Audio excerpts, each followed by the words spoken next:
Chapter 2.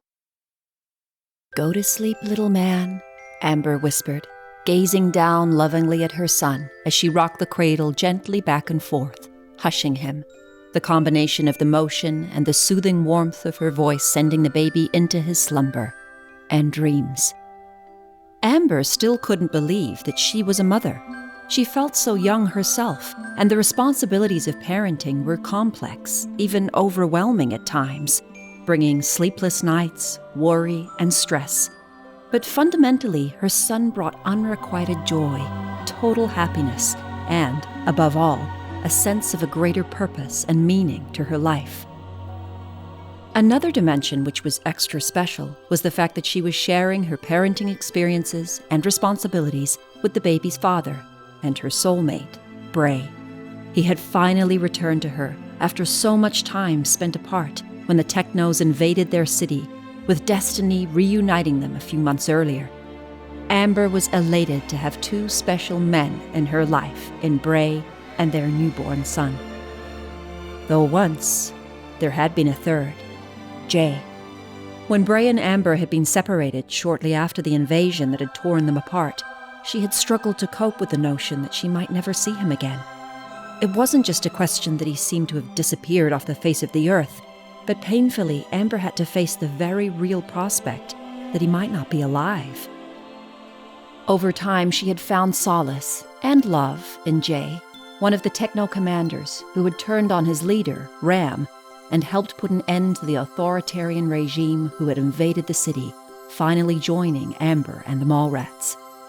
Jay was kind, principled, selfless, had a sense of duty to the vulnerable members of their tribe, and behind his militaristic bearing and fondness for efficiency and order, there lay a caring and sensitive heart. And she had loved him for it, the two enjoying a strong relationship, which had evolved into them becoming a unit. Though in the end, Amber had come to realize that although she loved Jay, she wasn't in love with him. For all that it was possible, she pondered, for people to love and perceive that they might be able to find other soulmates, ultimately, it was impossible to connect with another kindred spirit. And this was Bray. It had always been him, since they were first thrown together by fate when the pandemic wreaked its havoc across the world. Bray and Amber's lives were intertwined.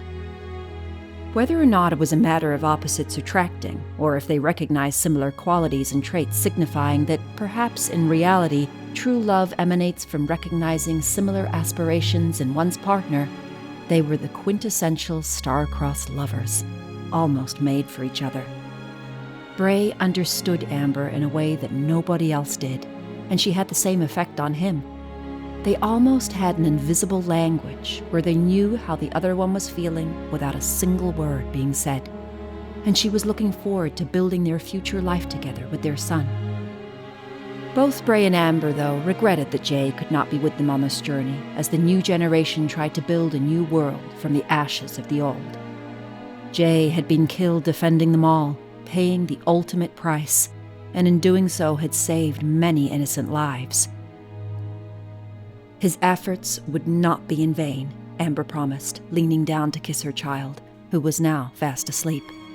She and Bray had named their son Jay, in honor of the former Jay, a fitting tribute so that his name would live on, a reminder that life would endure and hope prevail. Amber was determined to grasp all the opportunities that now lay ahead for her tribe, and felt a renewed surge of energy, purpose. It wouldn't be easy. There would be many difficulties and challenges to confront and overcome. She was ready. Smiling lovingly at her son, gently sucking his thumb in his slumber, she left her quarters quietly so as not to disturb him.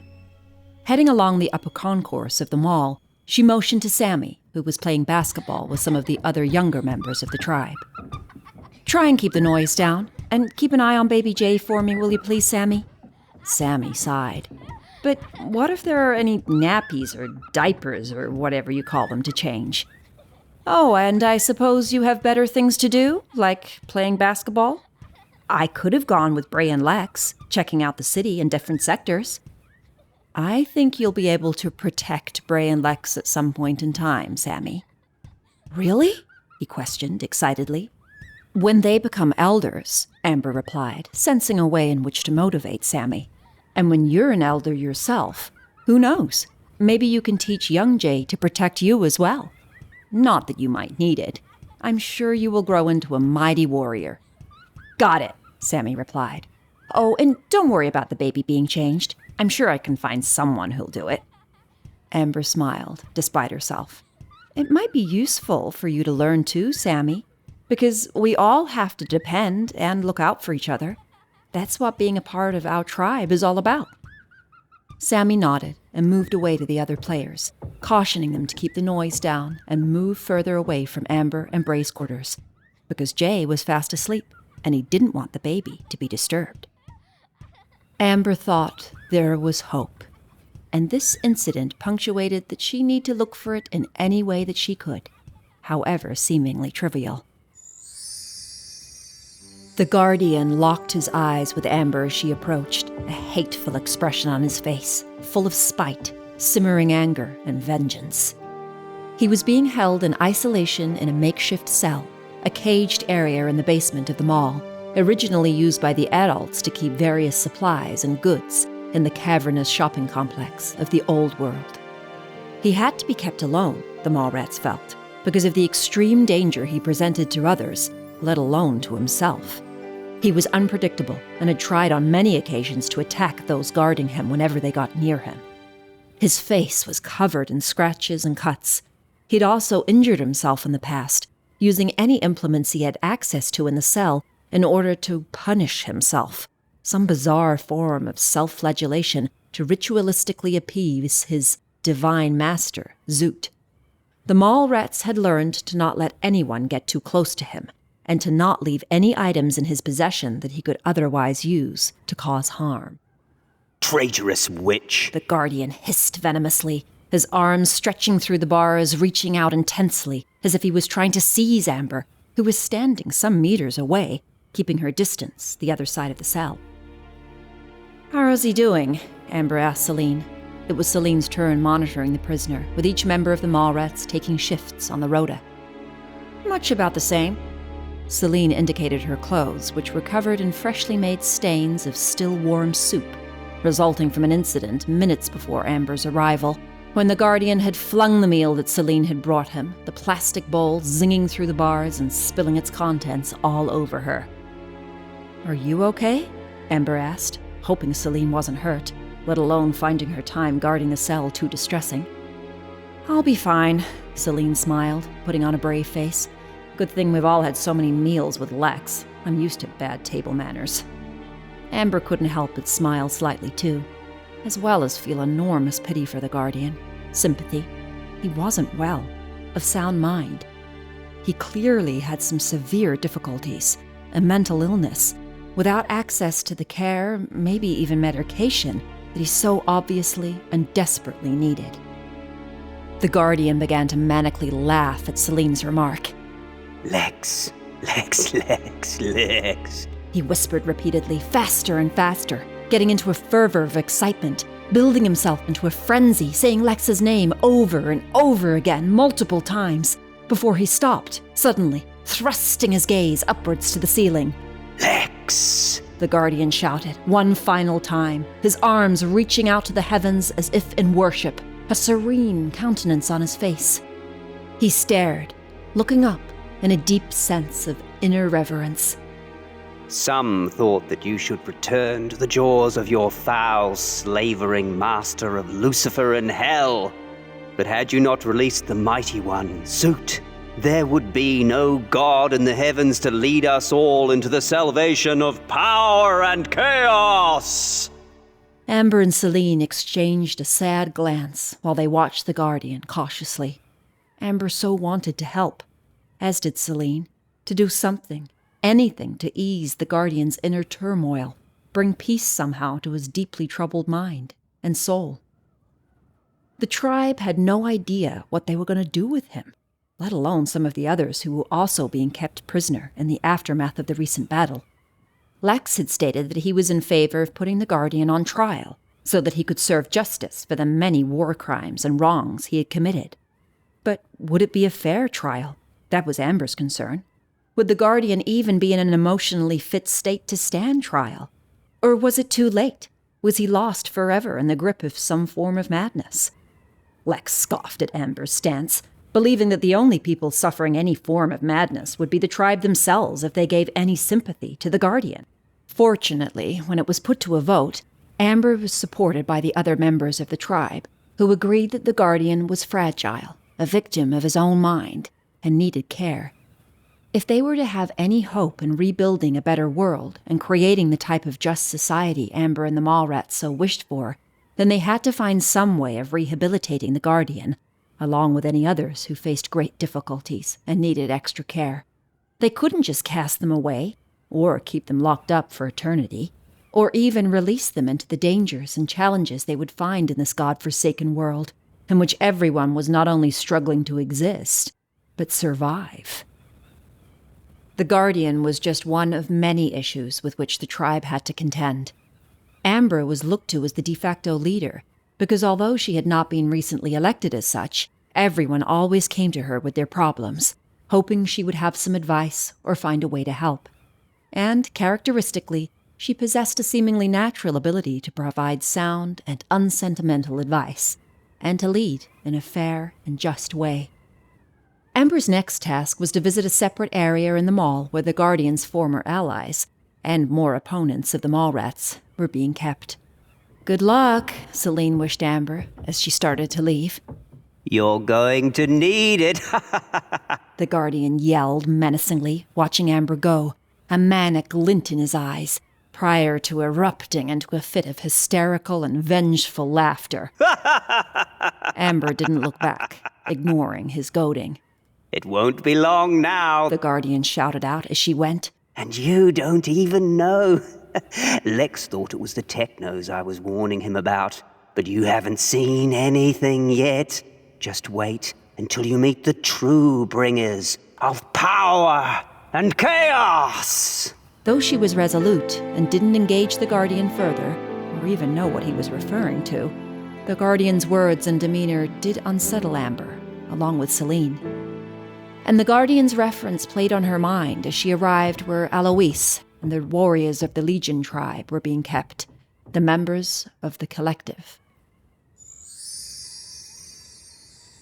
"Amber, how lovely of you to visit," Alois said, her words dripping with sarcasm, the malice on her face all too plain to see as Amber approached the cell where Alois was housed. "Is this a social call?" Alois continued. "Or have you just come to check in on the baby? It could be yours if you're nice and wanted to adopt another one." Eloise gently patted her swollen stomach, indicating the baby she was carrying inside. She was several months pregnant and had originally claimed Bray had been the father, an accusation Bray had strongly denied, and one Amber knew could never be true. Eloise had just been using Bray, her captive at the time, as a puppet figure, trying to manipulate him so she could position herself as the mother of his child, and therefore occupy a place among her followers, the Zootists, who were part of the collective. Alois was well aware of the power, let alone the exalted status she would have being the one to carry a child in whom the blood of Zoot flowed, due to the family connection, with Zoot being Bray's younger brother. Amber dreaded to think of how life would be having Alois as a mother. She seemed devoid of any compassion, with a penchant for cruelty. Indeed, she seemed to enjoy inflicting it upon others, judging by what Bray had recounted to Amber when he revealed all the indignities he had witnessed and pain he had even suffered himself during his imprisonment under Alois and her Zootist forces. "Are you ready to talk?" Amber asked. Alois leaned her head back in her chair, luxuriating in the relaxing feeling as one of her warriors, also imprisoned, brushed her long, dark hair, pampering their leader as best as they could. Closing her eyes, it was as if Alois was starting to go to sleep, deliberately ignoring that Amber was even there. Since the battle when the Mallrats became victorious, Amber had been trying to find out information from Alois and the other prisoners, which could reveal more about the collective. In addition to the Zootists, they were apparently a powerful coalition of other tribes from a faraway land, who had joined forces under the supreme leader, known as Kami, and had expanded, invading other cities, sectors, and lands, creating a growing empire for themselves. Ram had first alerted the Mallrats to the existence of the collective, saying that he had been in contact with Kami online in the past, around the time of the demise of the old world, the collective leader trying to recruit Ram and his technos to join them. Ram had supposedly refused and instead invaded the city where Amber and her tribe lived. Ram and the technos had subsequently been defeated, and although he was not a member of the Mallrats, Ram had aligned with them and was being cooperative. Amber felt at times that Ram was being overly cooperative, a sentiment shared by other members of the Mallrats, and no one could shake their suspicions about Ram's true intentions, or how far they could trust him. According to Ram, the collective presented a dire threat to the very future and existence of humanity. He claimed that in addition to invading other lands, they were specifically interested in Eagle Mountain, a facility that housed an otherwise hidden underground military base left over from the adults, who had seemingly been using it somehow during the height of the pandemic, leaving behind all kinds of sophisticated technology, including a massive supercomputer, the KAMI system. The system was almost mythological and the source of many theories, ranging from it being part of an infrastructure to facilitate evacuation to not only foreign lands, but other planets. Even that the system was controlled by an unseen military force in the old world who had inflicted the virus as a form of bacterial warfare. In truth, no one, including even Ram, really knew the answer to all the mysteries and whether or not any conspiracy theories were valid and true. They were all aware, however, that it hadn't been that long since Amber and the Mallrats, along with Ram, had been inside the vast complex of Eagle Mountain, and they had been amazed by what they had discovered there, including a selection of adults who were neither dead nor alive, but frozen in strange cryogenic hibernation chambers. Perhaps, Amber reasoned, awaiting the day the young survivors of the virus would maybe be able to revive them.